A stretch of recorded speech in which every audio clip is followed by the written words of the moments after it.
After 4 days of travel from Europe, we finally reach our destination in West Papua. These islands lie hours from the nearest village, far beyond any outside help. We've been granted permission to fish here by the local tribesmen in honor, not taken lightly. Our target is Barramundi, hopefully one breaking the magic 1 meter mark. In these murky, untouched waters, true giants are known to lurk. Upon arrival, we discovered that 3 of the 5 islands had already been swallowed by storms and rising water. The 2 that remained were little more than scraps of land, just inches above the high water line and barely large enough for our tents. To make matters worse, a storm tore through during the night, and by morning we were facing a spring tide that pushed the water even higher. Our camp was suddenly in real danger. Waves crashing all around us, and no way out.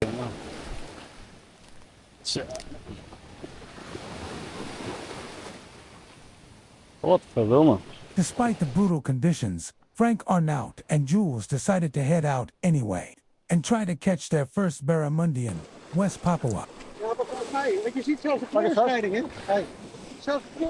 Against all expectations, Frank landed the first barramundi of the trip within minutes. And just like that, the danger and anxiety evaporated.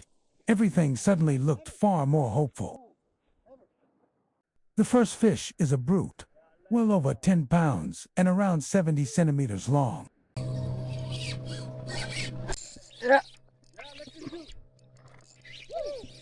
And the action is only getting started. The reels scream, our Shimano twin powers howling against the backdrop of pure, untouched nature. With the tide dropping, the fish really switched on. And it wasn't only the barramundi that started hunting. Other predators were joining the chase. There's a salmon. Jules' first fish turns out to be an Australian salmon. Unexpectedly strong for such a modest-sized fish. Darling.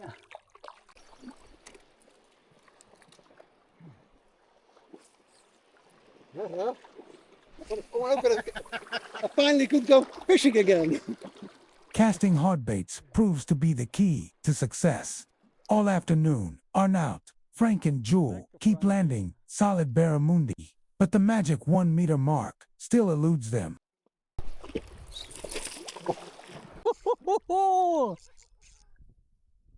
Out of the blue, baby. Lekker, man. Once again, the falling tide fires up the barramundi. Even in the murky water, they keep finding the lures again and again. Ook op die Sasuke, hè? Ook een buitenkant gehaakt, hoor. Lekker, man. These fish are hunting small mullet, which is why shiny, natural-colored hardbaits are so effective. And an internal rattle certainly doesn't hurt. Juul is fishing a relatively light setup.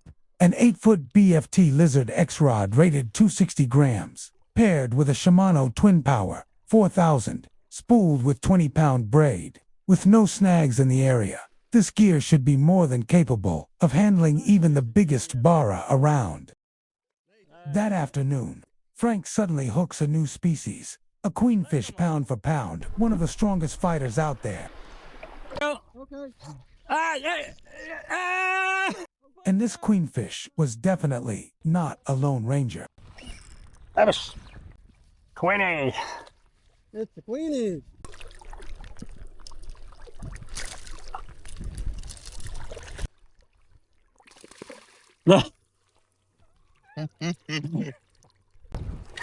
After seeing massive fish hunting out of casting reach, our anglers decide to chase these fish by boat. Ja, lekker, man. Eerste worp, gek. Ja, Increasing the retrieval speed was the perfect way to entice these fish into striking, mimicking the frantic escape of baitfish. Oei. Ja. Lekker, maatje. Hebben. Los, kijk eens. Voilà. Then Arnout connects with something solid. He knows instantly, this fish is different. Is this the magic meter barra at last? Allemaal, die Engels, Jezus. The raw power surging through the line could easily pass for a monster Barramundi, but when the fish breaks the surface, it's a hefty queenfish. Awesome fish, but still no monster Barramundi. When the queenfish frenzy finally fades, the crew turns back toward their trusted beach hotspot, hoping the next chapter is waiting there. Watch out.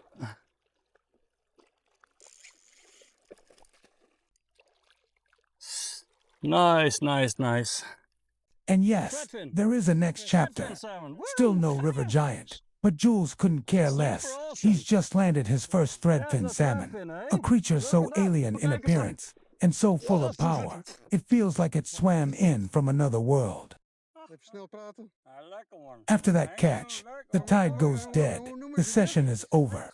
One day left. And then, on the final morning, everything changes. Frank hooks into something massive, an animal that doesn't panic, doesn't rush.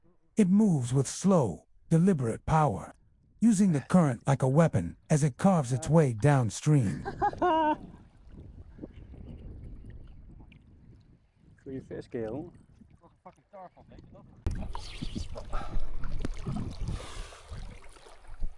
After a nerve-wracking battle, the fish finally buckles under the relentless pressure Frank has kept on it.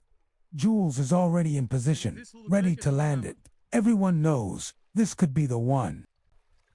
Yes. Well done, man. Well done.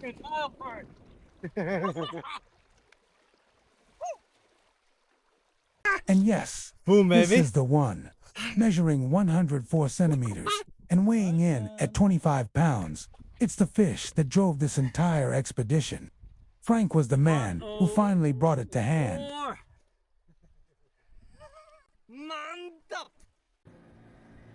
After 3 days of fishing from a tiny inhabited island in one of the most remote corners of the planet, our adventurers have to leave their slice of paradise. They turn their backs on the wild south coast of West Papua and set course for the next chapter of their journey, hunting Papuan bass and spottail bass on the island's vast and untamed northern frontier. And don't forget to like and subscribe to my channel so you won't miss the next video packed with mind-blowing adventures.